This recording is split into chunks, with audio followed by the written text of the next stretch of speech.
কারো কোনো কিছু করার দরকার ছিল না এমন বোঝাতে subject plus needn't have plus V3 বসে।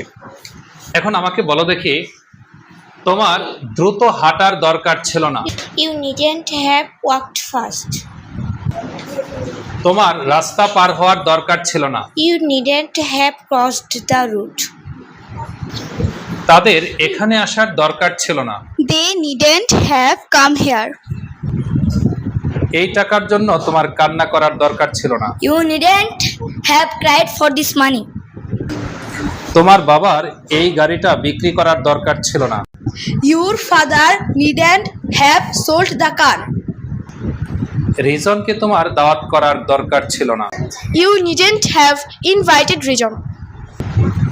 এই দামি জামাটি তোমার কেনার দরকার ছিল না। You needn't have bought this expensive dress. আমার বোনকে তোমার থাপ্পড় মারার দরকার ছিল না। You needn't have slapped my sister. এই ভিডিওটি আপনার বানানোর দরকার ছিল না। You needn't have made this video. এই খাবারটি আমার জন্য রান্না করার দরকার ছিল না। You needn't have cooked this item for me. প্রিয় দর্শক, এই নিয়মটি ব্যবহার করে আপনারা একটি বাক্য কমেন্টে লিখুন। ভিডিওটি দেখার জন্য ধন্যবাদ।